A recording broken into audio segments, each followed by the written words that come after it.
All right, let's get more on this and bring in Tom O'Connor. He's a senior foreign policy writer over at Newsweek, and he joins us now from Staten Island in New York. Tom, always a pleasure to talk to you.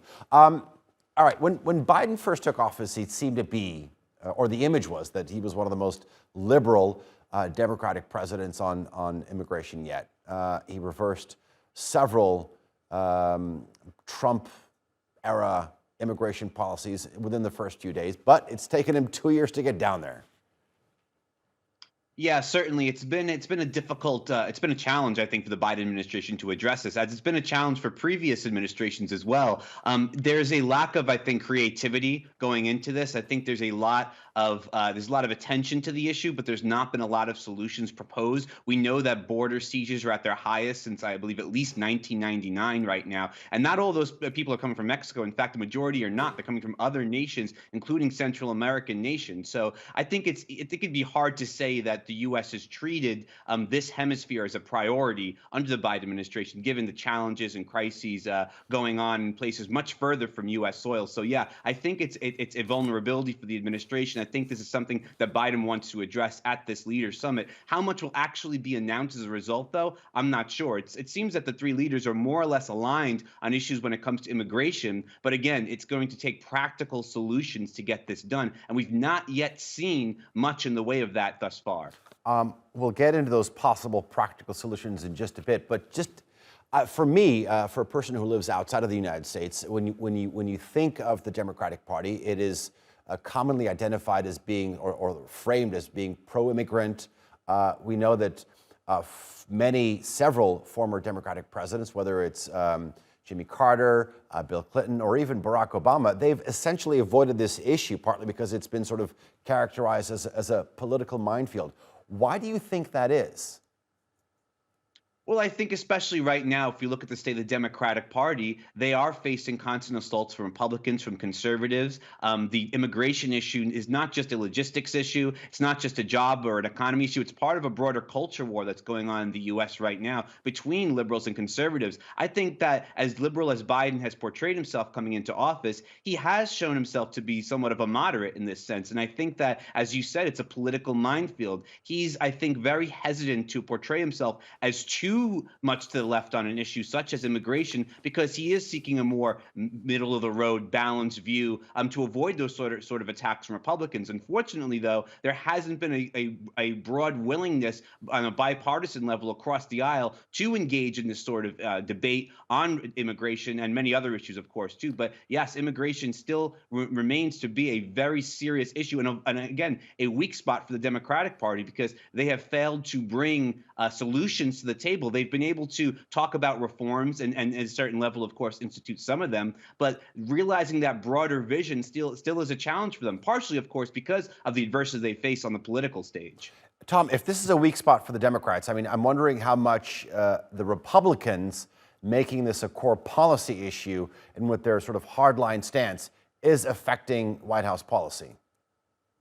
I think it is. I think certainly, the Biden administration has its talking points. It has put up a defense against some of the more hardline views put out there by conservatives from various levels of conservatism, from the further right to the more centrist. At the same time, though, they are sensitive. I think the administration, the White House, it's sensitive to these criticisms. So it's the only way to really counter them, at least in my view, is to come up with a strong policy that works, that shows progress and makes it difficult to argue against the points. It's never going to please the people who are anti-immigration, vocally anti-immigration.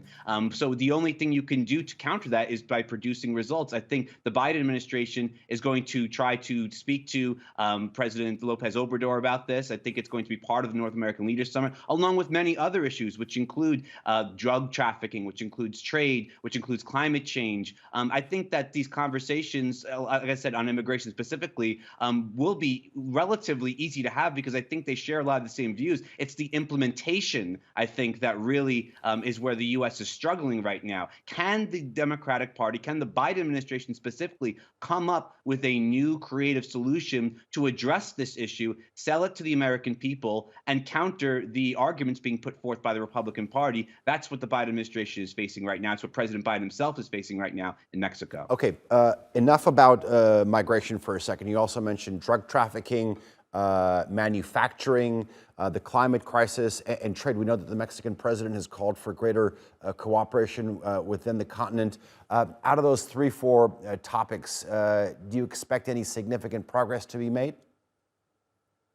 Well, I think that one of the top issues, of course, we talked about trade, the USMCA, the agreement between Canada, Mexico, and the United States. When it comes to trade, there's a lot of underlying disputes there. None of them are particularly volatile. I think that this will be between the three men. I think it'll be a relatively cordial meeting, to be completely honest with you. I think there will be disagreements.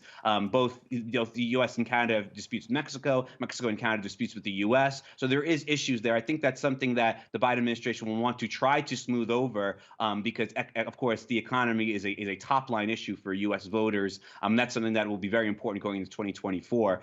When it comes to the issue of fentanyl trafficking, I mean, Biden's going to be doing the same thing every U.S. president has done since Reagan going to Mexico, which is asking for greater control, greater action on the flow of drugs across the U.S.-Mexico border. But again, there is an issue there when it comes to practical solutions. What can the U.S. do to stop the flow of fentanyl? It's not something that other countries, and I've spoken to officials from Mexico, from China, when it comes to the precursor issue, the imports, the illicit manufacturing involving organized crime and cartels. There needs to be a U.S. role in this, and the U.S. has to step up also and figure out ways to engage with these countries on a way that makes it practical for them to be able to take new steps, because Mexico is doing stuff, China is doing stuff, the U.S. is doing stuff too, but there needs to be a greater cooperation when it comes to that issue. On climate change, I hope that there will be, and I do see an easier route, I think, there for agreement across the three men as they meet between the leaders of U.S., Mexico, and Canada, because I think there is alignment there. There are, of course, other geopolitical issues when we talk about the continent. I think that the U.S. and Canada are much more aligned, whereas Mexico sees itself more as a bridge to Latin America, and that's something I think the U.S. will have to take advantage of as a partner when it tries to more prioritize that region, South America and Central America. It's very important for this administration. Tom O'Connor, always a pleasure talking to you. Thank you very much.